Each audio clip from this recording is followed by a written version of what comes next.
Welcome back to AV Veterans Talk. We're continuing our conversation with this week's guest, Carter Green. So, when you finished up your Vietnam or your military, so not your Vietnam time, stuff, your Air Force allotment of 4 years there, you didn't staying in wasn't an option. You were thinking like, okay, I've done this, I would need to move on. Coming back to the States here, you came back to Southern California here, obviously. Did you just at that point say like, well, I'll start filling out applications for aerospace companies Well, actually, it was over a year after I got out before I started at Lockheed. But my brother was a plumber, and he said a friend of his needed a plumber's helper in West Hollywood, and so I went down and got the job. But it was a job I did not really care for at all. I get it. And so I tried it for 7 months and finally gave up. And then from there, I worked. I went to Lockheed, put an application in, and there weren't any openings. And that was in October of 1971. And then I found a job at a furniture manufacturer in downtown LA, spraying coffee tables and end tables. Nice. And then in May of 1972, I got a call from Lockheed and come to Burbank, and I went for the interview in Burbank, but they hired me for Palmdale on the L-1011 production. Right. So I started like a week later after that, in May of 1972. And so I commuted for about 7 months. And knowing aerospace, a lot of people don't make the 90 days, or they get laid off. They have a cutback, it just happens. Oh yeah. In aerospace so much, and so after 7 months, Kathy and I decided to move up to Lancaster and found an apartment on Fig and New Grove, and lived there for about 5 months, and then finally found a house in May of '73. May of '73, and on Gingham, and still have that house. Yeah.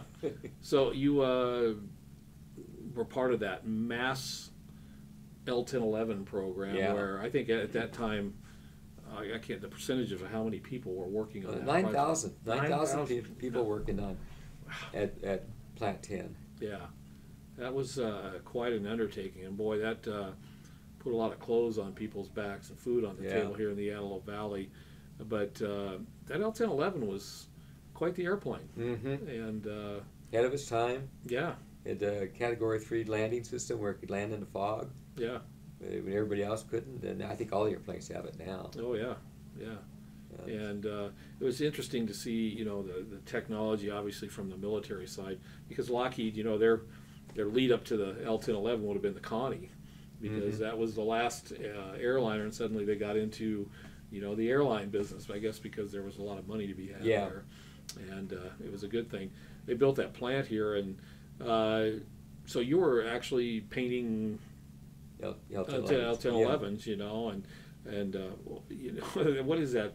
The paint they use on an aircraft like that, on an L-1011, is it a special blend? It's a polyurethane. Polyurethane? And in fact, it's funny because we used epoxies in the Air Force for some of the paints. They didn't have any polyurethane, so it must have been just developed. I don't know. What's the difference between polyurethane and epoxy? They're both catalyst activated. But that's what we used, and we used 2 primers on the skin before we put the top coat on. And, kind of a crazy question, because those of us are, weekend spray can, spray. When you paint an airliner, I've always marveled at the fact that the paint always looks so perfect. Runs and drips, and they're there. They're there. How do they make it look so good? Well, we repair if the runs are bad enough that the customer doesn't want to have runs on his airplane. No, of course not. So we have to repair them. We go from seam to seam and mask it out, sand out the runs, scuff everything, clean it up, and spray it again. And wow. And so sometimes we have a lot of rework, and sometimes we didn't have very much at all.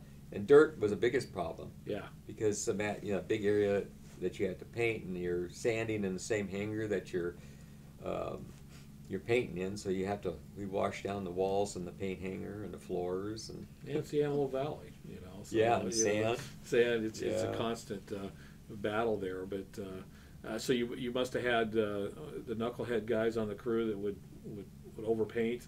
Mm-hmm. And get you know, are those the guys that got weeded out pretty quick, or not always? Not always. Yeah, they managed to hang in there. Yeah, you know, the most you know, of all the airlines with all their different paint schemes that they had to deal with, what was the most challenging paint scheme on one of those airplanes? A lot of them were just plain white, but with just the airline name, like Air France. Was it Air France? Just I don't know if Air France had L-1011s or not. But no, they didn't. They didn't. Yeah, I'm trying to think of. I think it was Alita Airlines. Mm-hmm. I think it was. They had a falcon on the tail. Yeah. And that was quite a thing, because it had gold sprayed in it, and it tape. You had to spray it clear over the gold, and when you unmasked, a lot of times the clear would peel. Yeah. With the tape, and it just caused a lot of headaches and everything. And then all Nippon Airlines, they had on the tail they had the original helicopter that with Da Vinci drew a picture of, a drawing of, and they had that on, and that was quite. It took a lot of time to do that. Different colors, and had 3 2-inch stripes going around, and it was interesting to do. And the paint, it took a good 8 hours to dry. So you do a part of it, then you had to go to another job, come back to it after dry, or second shift to work on it or something. Yeah. So simple things like just painting and stuff, you know, on an aircraft like that, major undertaking. So we'll come back up and we'll kind of finish this up, and we'll talk a little bit about some of the other aircraft you were involved with, like 117 or something. 117, F-22. F-22s. We'll talk a little bit about that, just a little bit, if you can. So, okay? Yeah. I think so we'll be right back here with Carter. I'm Bob Alvis, and thanks for joining us for this segment of AV Veterans Talk.